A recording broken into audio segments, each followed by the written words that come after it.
नमस्कार साथियों, आज की कहानी है मोह। मोह का अर्थ है किसी भी चीज में अत्यधिक लिप्तता। हर जीव में बुद्धि होती है जिससे वह पहचानता है कि उचित क्या है, अनुचित क्या है। बुद्धि से पहले विवेक होता है जो बुद्धि को पहचानता है। बुद्धि से क्या काम लेना है, कैसे उसका सही और गलत के लिए उपयोग करना है, यह सारी बातें हम विवेक से ही पहचानते हैं। साथियों, आप देख रहे हैं मोटिवेशनल शॉर्ट्स। मेरे चैनल पर आप सभी साथियों का स्वागत है। होय विवेकु मोहि भ्रम भागा, तब रघुनाथ चरण अनुरागा। भगवान के चरणों में अनुराग होने से मोह नष्ट हो जाता है, मोह क्षीर्ण हो जाता है। भ्रम से बुद्धि का नाश होता, बुद्धि का नाश होने से मोह और बढ़ जाता है। अगर यह मोह नहीं रहता है तो जीव का विवेक जागृत होता है। रात को रस्सी पड़ी हो तो अंधेरे के होने से हमें वह सांप लगती है और हम परेशान हो जाते हैं। वैसे ही हम संसार को सच मान लेते हैं।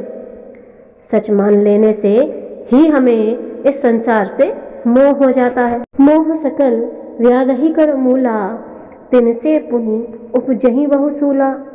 काम बात कफ लोभ अपारा, क्रोध पित्त नित छाती जारा।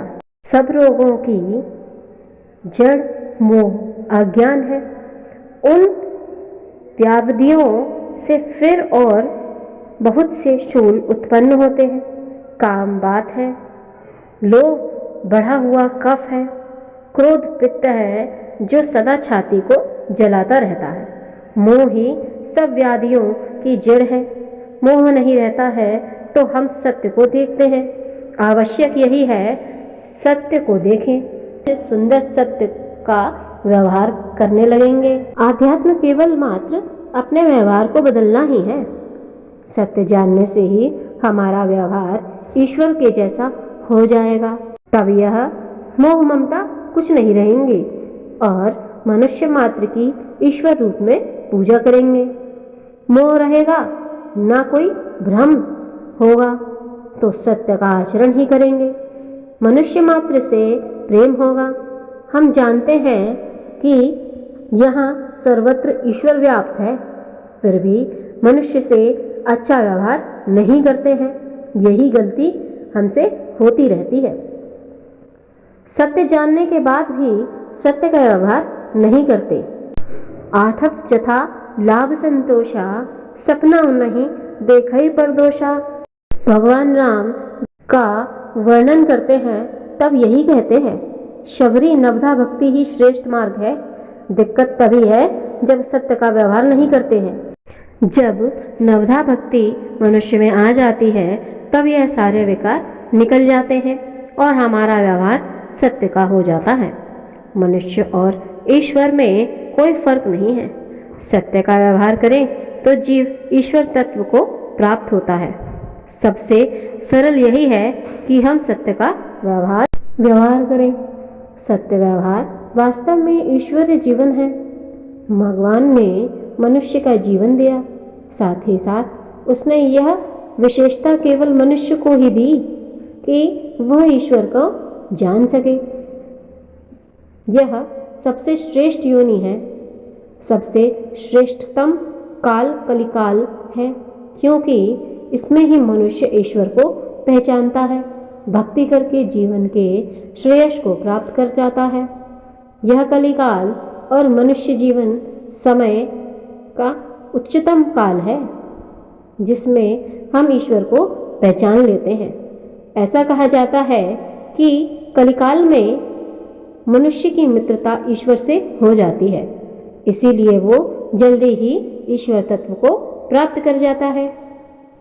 यह आवश्यक भी है, लेकिन बुद्धि में विकार के कारण विवेक जागृत नहीं होता। यह किसी संत की कृपा से ही होता है। यह आवश्यक है कि मनुष्य शरीर भी प्राप्त कर, यह किसी संत की कृपा से होता है। यह आवश्यक है कि मनुष्य शरीर भी प्राप्त हो और साथ ही विवेक भी जागृत हो। विवेक के जागने से ही भगवान से अनुराग बढ़ता है। मनुष्य शरीर भी हो लेकिन विवेक जागृत ना हो, परमात्मा से हृदय से प्रेम नहीं हो तो यह जीवन व्यर्थ ही है। मनुष्य जब किसी संत से मिलेगा, उनसे प्रेम पैदा होगा, तब हमें ईश्वर से प्रेम पैदा होगा। मनुष्य के हृदय में प्रेम पर एक आवरण आ गया है। इसके आ जाने से क्रोध और मोह बढ़ जाता है। इसके दूर होने से हमें ईश्वर से अनुराग होता है, उसके चरणों में प्रेम बढ़ता है। किसी संत की शरण और सत्संग इसका सबसे सरल और उत्तम रास्ता है। ईश्वर से प्रेम सत्संग से ही प्राप्त होता है। इससे मोह नष्ट हो जाता है, जीवन सहज सरल हो जाता है। सत्संग में जाने से ईश्वर से अनुराग बढ़ता है और धीरे धीरे हम संत के हृदय में स्थान प्राप्त कर जाते हैं। हमारे हृदय में संत के लिए प्रेम ही, इसके लिए सत्संग ही एक रास्ता है। सत्संग दो तरह का होता है, एक बाह्य सत्संग, दूसरा आंतरिक सत्संग। बाह्य सत्संग तो बाहर तक ही रह जाता है, लेकिन आंतरिक सत्संग से ही हमें ईश्वर का प्रेम और संत के हृदय में स्थान प्राप्त होता है। बाह्य सत्संग जैसे कीर्तन करना, कथा सुनना, जाप करना, तीर्थ स्नान, व्रत इत्यादि है। हम रोजाना ही यह सब करते हैं। यह सब स्थूल शरीर तक ही रहता है, लेकिन अंतर का सत्संग अंतर के लिए ही होता है, जिससे हमारा हृदय परमात्मा के लिए प्रेम से भर जाए और परमात्मा हमारे हृदय में भर जाए। परमात्मा से नज़दीकी बढ़ जाती है, इसीलिए अंतर का सत्संग आवश्यक है। जैसे पानी बरसता है तो भीतर की जमीन नहीं भीगती, ऐसे ही बाहरी सत्संग से हृदय नहीं भीगता, उसमें परमात्मा नहीं भरता है। इसीलिए आवश्यक यही है कि आंतरिक सत्संग द्वारा परमात्मा को अपने अंतर में भरे।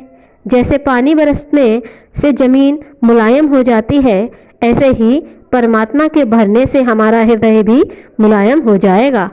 हमारे हृदय में भी परमात्मा का प्रेम पैदा होगा, सब मोह समाप्त हो जाएंगे। इसके लिए ही यह साधना होती है जो हमारे गुरु महाराज जी बताते हैं। इसी के साथ यह कहानी समाप्त।